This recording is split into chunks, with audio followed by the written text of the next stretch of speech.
Hello all, welcome to the next episode of our NLP series.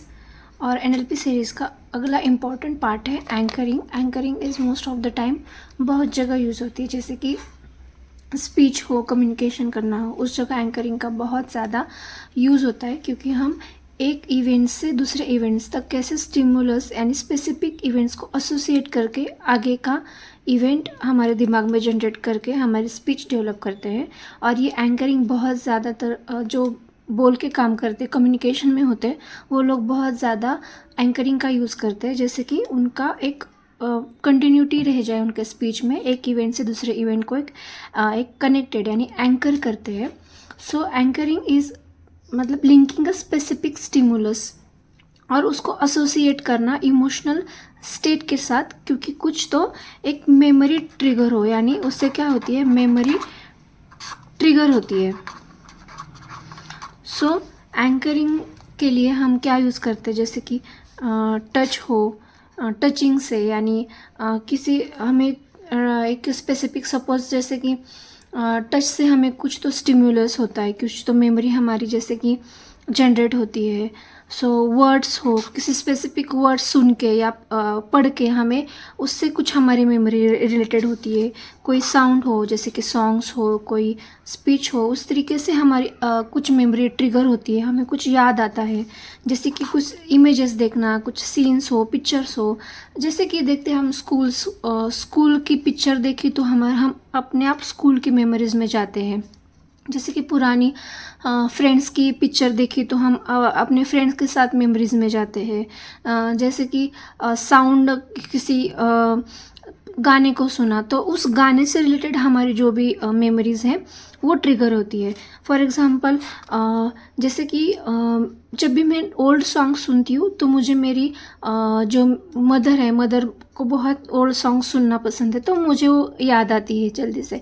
इस तरीके से हम किसी भी चीज़ को अगर सुनते हैं ना तो वो मेमोरीज याद आती है। जैसे कि किसी लोगों को कोई स्पेसिफिक वर्ड्स बोलना बहुत पसंद होता है, जब वो वर्ड्स ज़्यादा यूज़ करते तो अगर हमने वो सुने तो हमारे भी उससे अगर कोई रिलेटेड मेमोरी हो तो वो भी ट्रिगर होती है। अगर कोई जेस्चर हो किसी, जैसे कि हमारे फिज़िकल जेस्चर पोजेस, वो अगर हम देखते हैं, हमसे अगर होते भी है तो भी एक स्पेसिफिक मेमोरी ट्रिगर होती है। जैसे कि कोई ऑब्जेक्ट देखना, जैसे ऑब्जेक्ट देखते हैं, लाते हैं, देयर आर वेरियस वेज जैसे कि हम एंकरिंग को ट्रिगर करते हैं और उससे हमारी एक इमोशनल स्टेट है वो जनरेट होती है। और यहाँ पे एंकरिंग का एक मोटिव होता है कि हमेशा हम पॉजिटिव स्टेट यानी पॉजिटिविटी में ही उसको याद करें, पॉजिटिविटी में ही उसका वे हो जाए। यहाँ पे हम किस तरीके से ट्रिगर करके एंकरिंग को हम क्या क्या उसके यूज़ हम कहाँ पे कर सकते हैं। जैसे कि कॉन्फिडेंस डेवलप करना हो, अगर हमें कॉन्फिडेंस की कमी हो तो हम कॉन्फिडेंस जनरेट होता है, उससे हैप्पीनेस जनरेट होती है, हमें मोटिवेशंस मिलता है और कामनेस मिलती है। हमें एंकरिंग का कॉन्शियसली यूज़ करना है। जैसे कि अगर कोई स्पेसिफिक हमें कॉन्फिडेंस हमें नहीं है तो कॉन्फिडेंस से रिलेटेड जो कुछ भी चीज़ें हमको पता है कि इस तरीके से मुझे कॉन्फिडेंस आता है तो वो हम ज़्यादातर उसको ट्रिगर करेंगे। जैसे कि अगर किसी फ्रेंड्स के साथ रहने से हमें कॉन्फिडेंस आता है, कोई सॉन्ग सुनने से आता है, किसी चीज़ को पढ़ने से आता है, तो वो हम कॉन्शियसली वो चीज़ तक हम जाएंगे जिस तरीके से कॉन्फिडेंस रिलीज़ हो। अगर कोई मूवीज़ देखने से, कोई सॉन्ग सुनने से, किसी से बात करने से हैप्पीनेस आती है तो उस तरीके से हम एंकर करके उस इमोशनल स्टेट्स में हम जाने की कोशिश करेंगे। इसी तरीके से मोटिवेशन लाना हो, हमें कामनेस लाना हो, तो वो भी हमें फिगर आउट करना है कि हमें कामनेस किस तरीके से हम काम होते हैं। जैसे कि हमें याद करना है कि हाँ, इस टाइम पे मैं इतना काम था और क्या चीज़ करने से मैं काम था। फॉर एग्ज़ाम्पल अगर किसी को शांति से बैठ के एक साइलेंट सॉन्ग सुनने से वो काम होता है, कि कहीं पे ग्रीनरी हो, जहाँ पे नेचर हो, उस जगह जाके कामनेस ट्रिगर होती है। अगर घर पे बैठ के शांति से एक लोनली बैठ के भी अकेले बैठ के भी कामनेस किसी की जनरेट होती है, तो वो हमें कॉन्शियसली ट्रिगर करना है और उससे वो एंकर करना है वो स्टेट को, हमारी वो इमोशनल स्टेट जनरेट होने के लिए। और ब्रेन से क्या होता है, ब्रेन कनेक्ट कहाँ से होता है, एक्सपीरियंस और इमोशंस। ब्रेन क्या स्टोर करता है, एक्सपीरियंस और इमोशंस वो जनरेट करता है। और जो भी वो ट्रिगर होते हैं, ट्रिगर कुछ भी अगर ट्रिगर हो, कोई स्टेट हो, कोई सॉन्ग हो, टच हो, स्मेल हो, वो जो ट्रिगर है वो प्लस हमारे उससे जनरेट होने वाले उससे जनरेट इमोशंस हो और उसकी बार बार रिपीटेशन हो, तो वही एंकर होती है। और वही एंकरिंग के एक मेन मोटिव होता है कि हमें इमोशंस, ट्रिगर और रिपीटेशन से उसको एंकर करना है। हमारी एक जो पर्टिकुलर हमारा गोल है, जिस तरीके से हमें खुद को बनाना है, खुद को चाहिए उसको एंकर करने के लिए, उसको बनाने के लिए। और जैसे कि उस किस तरीके से हम उसको थ्री टाइप्स का है उसके, कैनेस्थेटिक यानी टच, ऑडिटरी साउंड और विजुअल और सीइंग। जैसे कि टच से किसी को का टच हो, कोई स्मेल हो, स्पेसिफिक पर्सन का टच हो, परफ्यूम का स्मेल हो, उस तरीके से हमें वो जनरेट होता है, ट्रिगर होता है और उस तरीके से हम उसको एक्सपीरियंस और इमोशंस जनरेट कर सकते हैं। जैसे कि साउंड, जैसे कि कोई स्कूल का सॉन्ग सुन लिया तो हम हमारे स्कूल की आइडेंटिटी में, जैसे कि मेमोरीज में जाते हैं और उसका आइडेंटिफिकेशन हमें होता है कि हाँ ये सॉन्ग मेरी स्कूल में भी होता था, और उस तरीके से हम उसको इमोशनल स्टेट को जनरेट करते हैं। और सीइंग, जैसे कि कुछ तो देखने से, अगर कोई फूड देख लिया तो जैसे कि हमें हमारे होम की याद आती है। अगर कोई खा रहे हैं हम किसी चीज़ को देख लिया, सुन लिया, तो हमें जैसे कि हमारे फूड की घर की याद आती है।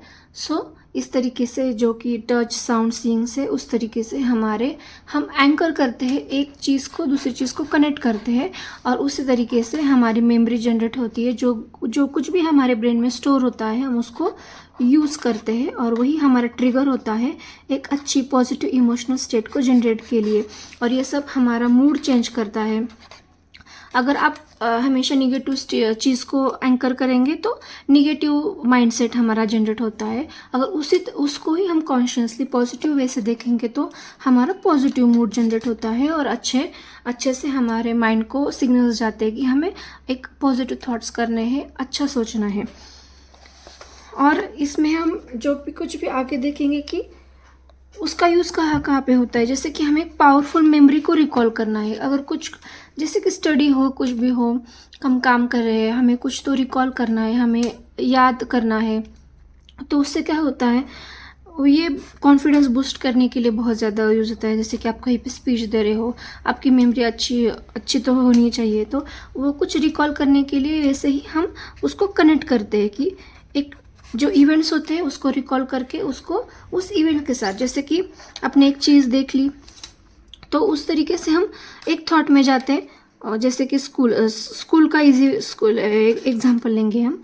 जैसे कि हमने स्कूल की हमारे सामने पिक्चर आ गई हमारे स्कूल की, तो अपने आप हम हमारे स्कूल के फ्रेंड्स, स्कूल के टीचर, स्कूल का एनवायरनमेंट कैसा है, उसमें अपने आप हमारी मेमोरी चली जाती है। और हमें जैसे कि हम मूवी देख रहे हैं वैसे हम पास्ट में चले जाते हैं और हम सब कुछ अपने आप दिखने लगता है, रिकॉल होने लगता है।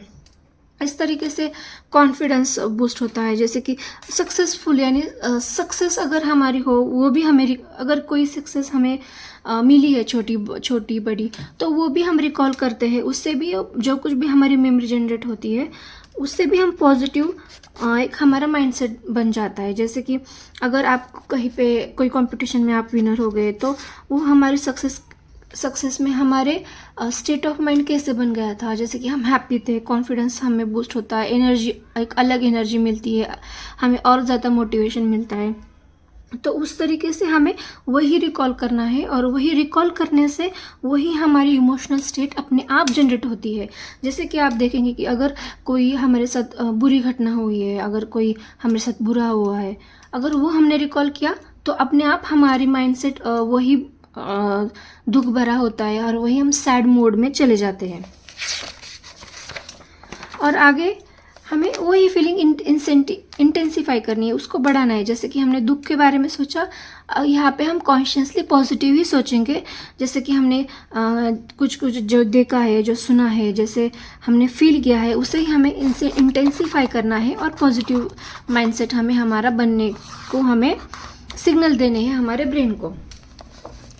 और यहाँ पे एंकर में एक मेथड है, जैसे कि हम जैसे हमारे कल्चर में जैसे अनेक मुद्रा बनाते हैं, वैसे ही एंकर में एक चीज़ बनाइए कि हमारा थंब और मिडल फिंगर प्रेस करने से एक कॉन्फिडेंस क्रिएट होता है। जैसे कि यहाँ पे उन्होंने बताया कि 5 to 10 सेकेंड्स अगर हम हमारे थंब और मिडल फिंगर को प्रेस करेंगे तो कॉन्फिडेंस बूस्ट होता है।